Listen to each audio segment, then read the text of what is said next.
Welcome back to the next video. तो आज की इस वीडियो के अंदर हम लोग देखेंगे कि हमारा जो इंटरनेट है वो एग्जैक्टली किस तरह काम करता है।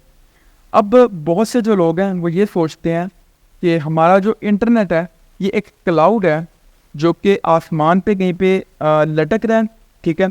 और ये बहुत ही कोई कॉम्प्लेक्स चीज़ है, समझने में आपको लगता है कि जैसे ये बहुत ही कोई मुश्किल चीज़ है जो कि एक आम बंदे की समझ में नहीं आ सकती। जबकि जो रियलिटी है वो ये है कि हमारा जो इंटरनेट है ये बहुत ही सिंपल चीज़ है। ये सारी गेम किस चीज़ की है? ये सारी गेम है वायर्स की, जो कि आपके कंप्यूटर्स को आपस में कनेक्ट करती है, जिसके थ्रू आपके कंप्यूटर एक दूसरे के साथ कम्युनिकेट कर पाते हैं, ठीक है। अब जिस तरह अगर मैं आपको यहाँ पे समझाऊँ कि मान लो ये आपका कंप्यूटर है, ठीक है, और आप बैठे हो इस टाइम पाकिस्तान में। अब ये एक वायर के थ्रू आपका कंप्यूटर कनेक्ट होगा कहीं पे, मतलब आप कह लो लंदन में कहीं पे एक कंप्यूटर है, ठीक है। ये एक कंप्यूटर है, एक कंप्यूटर आपका पाकिस्तान में है जिसको आप यूज़ कर रहे हो, ठीक है। अब आप कुछ डेटा है जिसको आप एक्सेस करना चाहते हो, वो कहाँ पे पड़ा है? वो लंदन में पड़ा है, ठीक है। लंदन में जो आपका सर्वर है, जो आपका कंप्यूटर है, ये वहाँ पर पड़ा हुआ है, ठीक है। अब यहाँ पर क्या होता है कि ये दोनों कंप्यूटर आपस में कम्युनिकेट करते हैं और जो डेटा इसके पास है वो वायर्स के थ्रू आपके कंप्यूटर तक उसको सेंड कर देता है। अब ये जो डेटा ट्रांसफ़र होता है ये बहुत बड़ी वायर्स होती हैं, उनके थ्रू ट्रांसफ़र होता है। यहाँ पर इंटरनेट की दुनिया में कुछ कंप्यूटर्स होते हैं जिनकी कुछ स्पेशल जॉब होती है, जिनको 24/7 ऑनलाइन रहना पड़ता है ताकि वो आपको डेटा जो है वो दे सकें जो आप रिक्वेस्ट कर रहे हैं। तो उस टाइप के कंप्यूटर्स को हम कहते हैं सर्वर, ठीक है। ये हमारा सर्वर हो गया, और जो रिक्वेस्ट कर रहा है कि मुझे ये डेटा चाहिए, ठीक है, उसको हम कहते हैं क्लाइंट। मतलब आप एज अ क्लाइंट आप सर्वर से रिक्वेस्ट कर रहे हैं कि मुझे ये वाला डेटा चाहिए, ठीक है, और आपका सर्वर आपकी रिक्वेस्ट को देख के वो वाला डेटा इन वायर्स के थ्रू आप तक सेंड करता है। अब यहाँ पर आप लोग एक चीज़ इमेजिन करें कि ये एक बहुत बड़ी लाइब्रेरी है जिसके अंदर जो आपकी सारी वेबसाइट्स हैं वो स्टोर हैं। जिस तरह लाइब्रेरी के अंदर आपकी बुक स्टोर होती हैं, ठीक है, उसी तरह ये एक लाइब्रेरी है, एक वेब सर्वर है जो कि 24/7 ओपन रहता है आपको सर्व करने के लिए। यहाँ पर जो एक इशू आता है वो इशू ये आता है कि लोग सोचते हैं कि हमारे पास तो लाखों करोड़ों की तादाद में वेबसाइट्स हैं, तो ये उन वेबसाइट्स को किस तरह विद इन अ सेकेंड उनको ये ढूंढता है और ढूंढ के ला के आपको दे देता है, ठीक है। ये इतनी बड़ी लाइब्रेरी, जितना हमने लाइब्रेरी की एग्जाम्पल ली, तो अगर मैं कहूँ कि इतनी बड़ी लाइब्रेरी में इतनी ज़्यादा बुक्स पढ़ी हैं तो वो ढूंढना इतना ईजी नहीं होगा, ठीक है। तो इस प्रॉब्लम को इंटरनेट ने किस तरह सॉल्व किया? इस प्रॉब्लम का क्या सलूशन है? इसका सलूशन सिंपल ये है कि लेट्स से कि आप अपने घर पे बैठे हैं, या आपका कंप्यूटर है, ठीक है। अब यहाँ से आप लोगों ने टाइप किया, आप टाइप करते हैं google.com, ठीक है। ओके, ये मैं माउस के थ्रू लिख रहा हूँ तो ये आप लोगों को थोड़ा सा ज़रा इसको बर्दाश्त करना पड़ेगा। ओके, तो आप अपने कंप्यूटर से बैठ के वहाँ पर ब्राउज़र पे जाके सर्च करते हैं google.com। अब यहाँ पर फ्रंट एंड पे आपकी साइट पे तो ये आपको सिंपल गूगल का जो पेज है वो विद इन अ सेकेंड या विद इन अ मिनट आपको शो करवा देगा। लेकिन बिहाइंड द सीन क्या हो रहा होता है? वो ये होता है कि आपका जो कंप्यूटर है वो एक रिक्वेस्ट सेंड करता है, एक मैसेज सेंड करता है ISP को, ठीक है। अब ISP क्या है? ISP आपका वो इंटरनेट सर्विस प्रोवाइडर है जिसको आप फीस पे करते हैं कि वो आपको इंटरनेट प्रोवाइड करे, ठीक है। अब जिस तरह अगर आप US में हैं तो US में AT&T है, ठीक है। अगर आप पाकिस्तान में हैं तो पाकिस्तान में PTCL है। इस तरह आप जहाँ पे भी रहते हैं वहाँ पर कोई ना कोई इंटरनेट सर्विस प्रोवाइडर होता है जो कि आपको इंटरनेट प्रोवाइड करता है, ठीक है। अब आपका जो इंटरनेट सर्विस प्रोवाइडर है, जो आपका ISP है, आपने उसको एक मैसेज भेजा कि मैं google.com को देखना चाहता हूँ, मैं इसको ओपन करना चाहता हूँ। अब आपका ISP क्या करता है? उस मैसेज को फॉरवर्ड कर देता है आगे DNS को, ठीक है। अगर मैं यहाँ पर लिख दूँ DNS, अब ये DNS क्या है? ये DNS है डोमेन नेम सिस्टम सर्वर। अब DNS क्या है? अगर मैं आपसे जनरली बात करूँ, ये एक फ़ोन बुक की तरह है, ठीक है। ये क्या करता है? ये आपकी रिक्वेस्ट को देखता है कि आपने क्या चीज़ एक्सेस करने की रिक्वेस्ट की है, ठीक है। फिर ये अपनी डेटाबेस में जाता है, जाके उस एग्जैक्ट IP एड्रेस को ये फाइंड करता है, उसको ढूंढता है। अब यहाँ पर जो मैं आपको एक और चीज़ समझा दूँ वो ये है कि दुनिया में जितने कंप्यूटर हैं, जितने मोबाइल हैं, हर किसी का अपना एक IP एड्रेस होता है, ठीक है।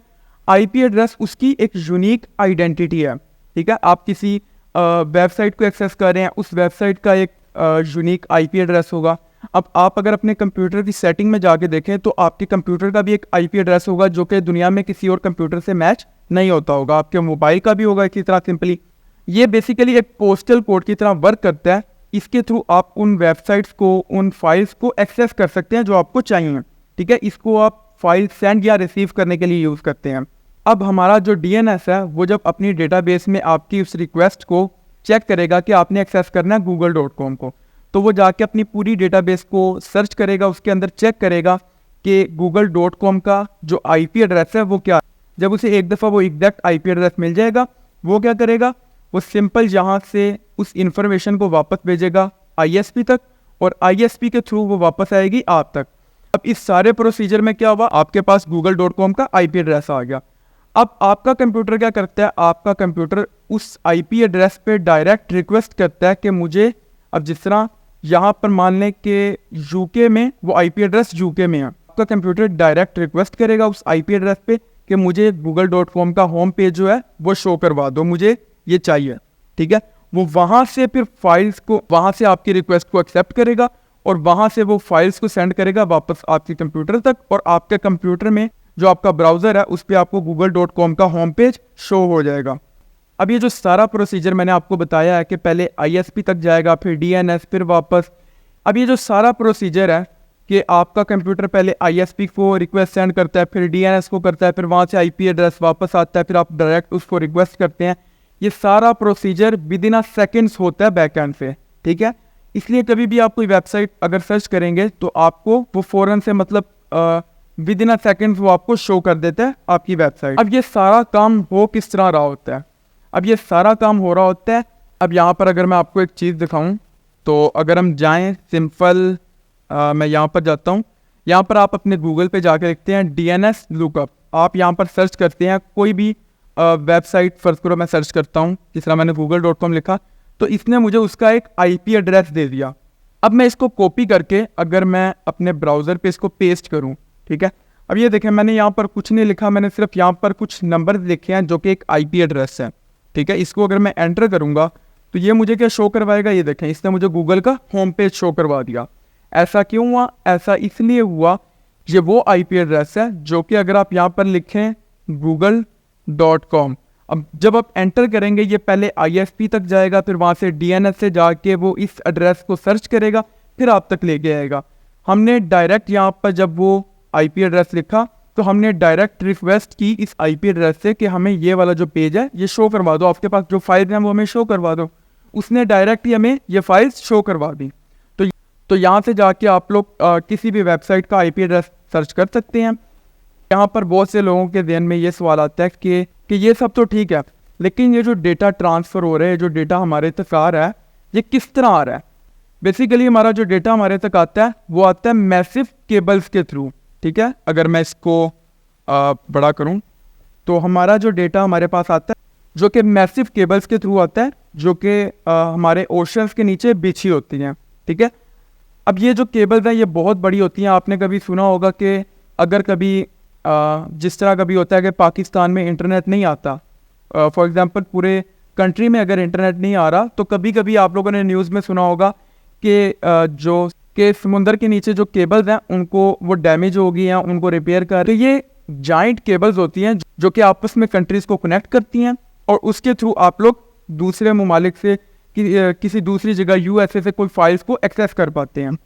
अब यहाँ पर ये जो केबल्स हैं ये इतनी ज़्यादा हैं, ये थाउजेंड्स ऑफ मतलब बहुत ज़्यादा तादाद में, और ये बहुत बड़ी केबल्स हैं कि इन्होंने आपकी जो वर्ल्ड है अक्रॉस द वर्ल्ड ये अंडर ओशन ये बिछी हुई हैं, जिनके थ्रू आप अपने इंटरनेट को एक्सेस कर पाते हैं। जिस तरह अगर मैं यहाँ पर आपको दिखाऊँ, अगर हम यहाँ पर जाएँ तो ये देखें submarine cable map, submarine cable map अगर आप ये गूगल पर सर्च करते हैं तो ये आपको दिखा देगा। ये देखें जो पूरी दुनिया है वो वायर्स के थ्रू आपस में कनेक्ट है। जिस तरह आप यहाँ पर देख सकते हैं ये सारी आपकी वर्ल्ड वायर्स के थ्रू कनेक्ट है। जिस तरह अगर मैं यहाँ पर आपको दिखाऊं तो ये देखें यहाँ से ये वायर ये इधर जा रही हैं, ठीक है, ये इधर कनेक्ट है। अब ये बहुत ज़्यादा वायर आपस में एक दूसरे के साथ कनेक्ट, जिसके थ्रू आप डेटा एक्सेस करते हैं। जिस तरह ये वही चीज़ है कि आप सिंपल अपने मोबाइल को या किसी भी दो लैपटॉप को अपने घर में किसी वायर के थ्रू आपस में कनेक्ट कर दें और आप उनके दरमियान जो भी डेटा आप उसको एक्सेस कर सकते हैं। ये वही चीज़ है, लेकिन यहाँ पर जो डिफरेंस है वो ये है कि ये अंडर ओशन है और ये बहुत बड़ी वायर्स होती हैं। मतलब जिसको अगर आप बोलें कि ये जाइंट वायर्स होती हैं, बहुत बड़ी बड़ी वायर्स होती हैं। अब यहाँ पर अगर मैं इसको समराइज़ करूँ, मैं आपको फिर से एक बार ये सारा कॉन्सेप्ट बता देता हूँ। ये बिल्कुल सिंपल चीज़ है, इसमें ऐसी कोई चीज़ नहीं है। इंटरनेट सिंपली वायर्स हैं जो कि एक कंप्यूटर को दूसरे कंप्यूटर के साथ कनेक्ट करती है, ठीक है। और उसके थ्रू, उन वायर्स के थ्रू आप अपने उस डाटा को एक्सेस करते हैं जो आपको चाहिए, ठीक है। सिंपल आपने यहाँ पर google.com लिखा, ठीक है। जब आप एंटर करते हैं या आप कोई भी और वेबसाइट लिखते हैं तो ये यहाँ से जाता है आपका जो लोकल इंटरनेट सर्विस प्रोवाइडर है जिसको आप पे करते हैं, ये उसके पास रिक्वेस्ट भेजता है, वो आगे रिक्वेस्ट भेजते हैं DNS को। अब DNS आपके उस नाम को, उस आपकी डोमेन को वो अपनी डेटाबेस में चेक करता है और उसका जो IP एड्रेस है वो वापस ISP के थ्रू वो आपको फॉरवर्ड कर देता है। अब आपका कंप्यूटर डायरेक्ट रिक्वेस्ट जो है वो उस IP एड्रेस को सेंड करता है और वो IP एड्रेस आपको फाइल सेंड कर देता है और इस तरह आपका जो कंप्यूटर है वो आपको गूगल का होम पेज शो करवा देता है। तो ये सिंपल सा कॉन्सेप्ट है इंटरनेट का, जिसको लोग बहुत ही कॉम्प्लेक्स समझते हैं। तो ये थी हमारी आज की वीडियो, मिलते हैं नेक्स्ट वीडियो में, तब तक के लिए गुड बाय।